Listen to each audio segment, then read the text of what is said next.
महाराष्ट्र की सियासत से एक बड़ी खबर, क्योंकि एक बड़ी हलचल महाराष्ट्र की सियासत में दिखाई दे रही है। राज ठाकरे ने एक इंटरव्यू में कहा कि वो मराठी और मराठी मानुष के लिए किसी भी हद तक जा सकते हैं, यहां तक कि सारे गिले शिकवे भुलाकर साथ काम करने को भी तैयार हैं उद्धव ठाकरे के। उद्धव ठाकरे ने भी जवाब में कहा कि वो मराठियों के हक में सब कुछ कर सकते हैं, बशर्ते राज ठाकरे पहले कसम खाएं कि वो कभी गद्दारों के साथ नहीं हाथ मिलाएंगे और उन्हें अपने घर पर दावत नहीं देंगे।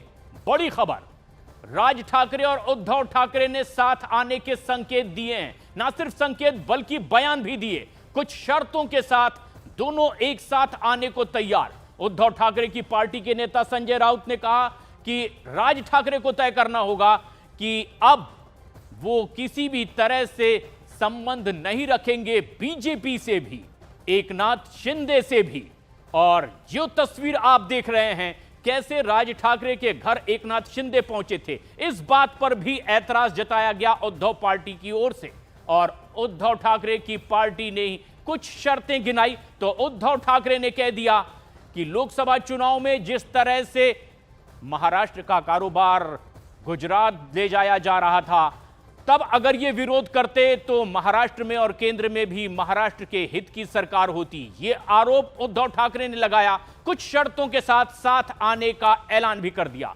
उन्होंने कहा मराठी और महाराष्ट्र के हित में वो साथ आने तैयार हैं, छोटे मोटे झगड़ों को वो खुद भुलाने तैयार हैं। यहां तक कि उद्धव ठाकरे ने सार्वजनिक मंच से ये आह्वान किया कि मैं भी साथ आने तैयार हूं, इसका आह्वान करता हूं।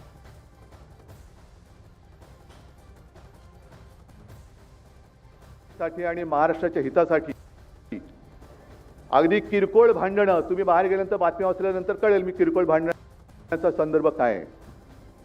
किरकोळ भांडणं बाजूला ठेवायला मी सुद्धा तयार आहे आणि मी सुद्धा सर्व मराठी माणसांना या हितासाठी, महाराष्ट्राच्या हितासाठी, मराठीसाठी एकत्र येण्याचं आवाहन करतोय। पण माझी की जेव्हा आम्ही लोकसभेच्या वेळेला सांगत होतो की अरे महाराष्ट्रातनं गुजरातमध्ये ते सगळे कारभार घेऊन जातात, उद्योग घेऊन जात आहेत, तेव्हाच जर का विरोध केला असता तर आज ते सरकार तिकडे बसलं नसतं। आज तिकडे महाराष्ट्राच्या हिताचा विचार करणारं सरकार आपण केंद्रात बसवलं असतं आणि राज्यात सुद्धा आपल्या महाराष्ट्राच्या हिताचा विचार करणारं सरकार बसलं असतं। उद्धव ठाकरे ने सार्वजनिक मंच से कह दिया साथ आने ना सिर्फ तैयार हैं बल्कि छोटे मोटे झगड़ों को भी वो भुलाने के लिए तैयार हैं, साथ आने का आह्वान भी वो करते हैं। लेकिन उन्होंने याद दिलाया कि लोकसभा चुनाव के वक्त अगर महाराष्ट्र का कारोबार गुजरात जाते वक्त विरोध किया गया होता तो महाराष्ट्र में भी और केंद्र में भी महाराष्ट्र के हित की सरकार होती। आरोपों के साथ, शर्तों के साथ साथ आने का ऐलान उद्धव ठाकरे का। राज ठाकरे क्या कहते हैं वो भी बहुत गौर करने की बात है। त्याच्यामुळे एकत्र येणं आणि एकत्र राहणं यात काही मला फार कठीण गोष्ट आहे अशातला मला वाटत नाहीये। परंतु विषय फक्त इच्छेचा आहे। हा एकट्या माझ्या इच्छेचा नाहीये विषय आणि माझ्या काही स्वार्थाचा पण विषय नाहीये। मला असं वाटतं आपण लार्जर पिक्चर बघणं गरजेचं आहे महाराष्ट्राचं। आपण निवडणुकीला आनंद दुबे, उद्धव ठाकरे की पार्टी के प्रवक्ता, इस वक्त हमारे साथ मौजूद हैं। आनंद दुबे जी, क्या यह माना जाए कि कुछ शर्तें लागू होंगी तभी साथ आ सकते हैं या लगभग साथ आने का रास्ता क्लियर हो चुका है? देखिए, ऐसा है कि कुछ दिन पहले ही महेश मांजरेकर जी ने एक पॉडकास्ट किया था जी, राज ठाकरे जी से बातचीत की थी, जिसमें उन्होंने पूछा था कि क्या आप दोनों जन साथ आ सकते हैं। तो राज ठाकरे जी ने कहा था कि बिल्कुल आ सकते हैं और क्यों नहीं आ सकते, अगर वहां से भी कुछ ऑफर हो। तो उसी पर आदरणीय उद्धव ठाकरे जी ने कहा कि अगर महाराष्ट्र की अस्मिता के लिए एक साथ आना है तो बिल्कुल आ सकते हैं, कोई दो राय नहीं। लेकिन क्या ये सचमुच साथ आने की पेशकश है या भारतीय जनता पार्टी पर ही दबाव बनाने की कोई रणनीति है? क्योंकि जिस प्रकार राज ठाकरे जी पिछले कुछ वर्षों में बीजेपी के करीब गए हैं, एकनाथ शिंदे हो चाहे देवेंद्र फडणवीस हो, ये आए दिन उनके घर पहुंचते रहते हैं। जी, और आनंद जी, यही सवाल दरअसल आपसे इसीलिए भी है कि क्या ये महज कोई टैक्टिस है या साथ आने का ऐलान? क्योंकि सिर्फ राज ठाकरे के ऐलान की बात नहीं, उद्धव ठाकरे सार्वजनिक मंच से कहते हैं कि छोटे मोटे झगड़ों को बिसराने के लिए तैयार है। नहीं, मैं वही बता रहा हूँ कि महाराष्ट्र की अस्मिता के लिए हम किसी से भी समझौता करने तैयार हैं, पहली बात। दूसरी बात, राज ठाकरे जी, उद्धव ठाकरे जी चचेरे भाई हैं, खून का रिश्ता है दोनों के बीच में।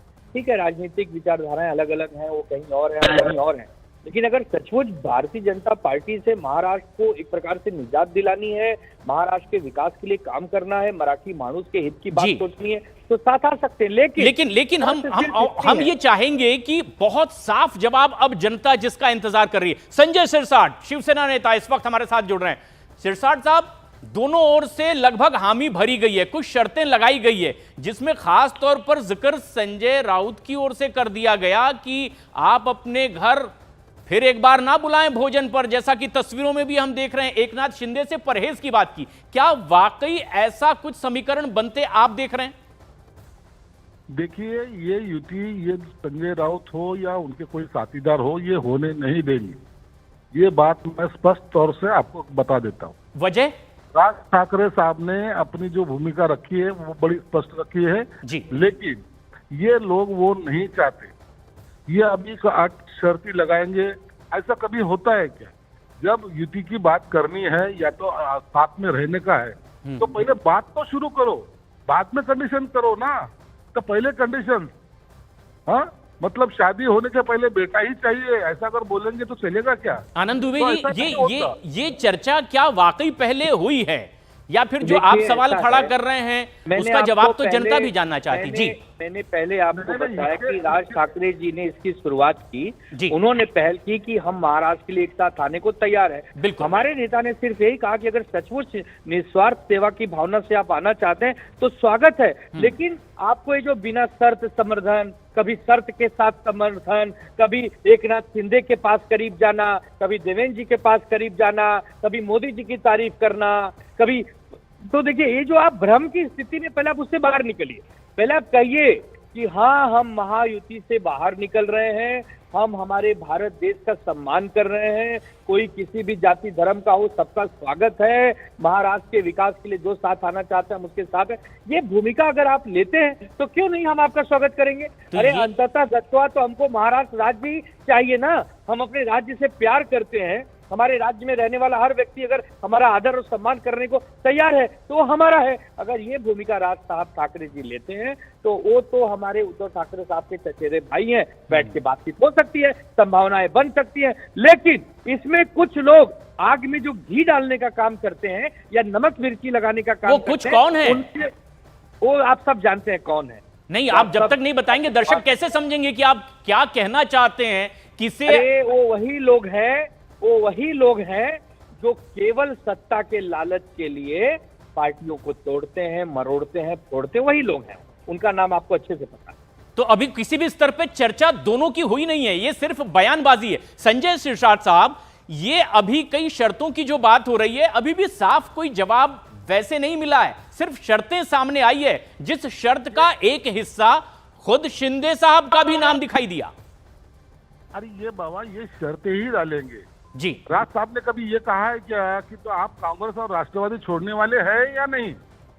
चलो आप और कांग्रेस और राष्ट्रवादी छोड़ दो, मैं इनको सबको छोड़ के आपके साथ आता हूँ, ऐसा बड़ा बोला है। तो उन्होंने नहीं बोला। जी। तो ये चाहते, कांग्रेस राष्ट्रवादी से अलग होना नहीं चाहते। हालांकि उन्होंने कांग्रेस और राष्ट्रवादी ने इनको अलग किया है, लेकिन अभी भी वो यही घमंड में है कि हम जो है, हम सत्ता परिवर्तन कर सकते हैं, हमारे में ताकत है और हम ही है, सब कुछ है। ऐसा नहीं होता। अहंकार इनको ले डूब रहा है, अहंकार की बातें करते हैं। अब राज साहब ने बोला है तो चलो ठीक है भाई, चलो हम बात तो कर लेते हैं, क्या कहना चाहते हो, एक टेबल पे टॉक तो कर लेते हैं। अब ये बात कौन कर रहा है? ये पीछे वाले लोग कर रहे हैं। नहीं, फिर ये भी शर्त होगी क्या, वो भी शर्त होगी क्या? अरे वो दोनों भाई चचेरे भाई है, जी। बैठने तो दो उनको। तुम क्यों उनको उचका रहे हो? उनको बैठने दो, वो जमे या ना जमे, नेतागण है वो लेंगे निर्णय। नहीं, अगर बहुत आखिर में संजय सिरसाट साहब, उद्धव ठाकरे, राज ठाकरे एक हो जाते हैं, आपको कोई ऐतराज इसमें कोई दिखाई दे रहा है? नहीं, हमको कोई ऐतराज नहीं है। शुक्रिया, बहुत बहुत। आनंद दुबे और संजय सिरसाट साहब, आप दोनों का बहुत बहुत शुक्रिया। तो ये सबसे अहम बात, किस तरह का बयान आया है उद्धव ठाकरे का और राज ठाकरे का भी, दर्शकों को एक बार फिर सुनवाते हैं।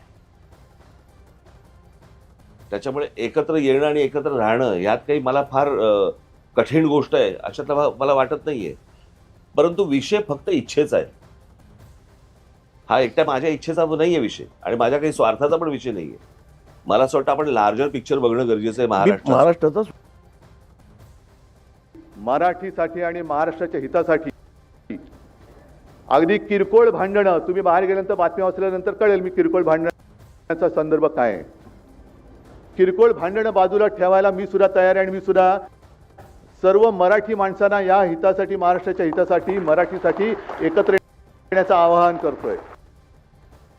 कुछ शर्तें मंच से ही उद्धव ठाकरे ने घोषित की कि अगर ऐसा होगा तो बेहतर होगा, साथ आने में कोई परहेज नहीं. लेकिन उद्धव ठाकरे की ही पार्टी के नेता संजय राउत भी किस तरह की शर्तों की बात कर रहे हैं वो भी जरा गौर से सुन लीजिए. राज ठाकरे जी ने कहा है कि अगर कोई गिले शिकवे हमें है तो भाइयों में, तो मैं कोई ईगो नहीं रखूंगा और दूर करूंगा महाराष्ट्र के हित के लिए.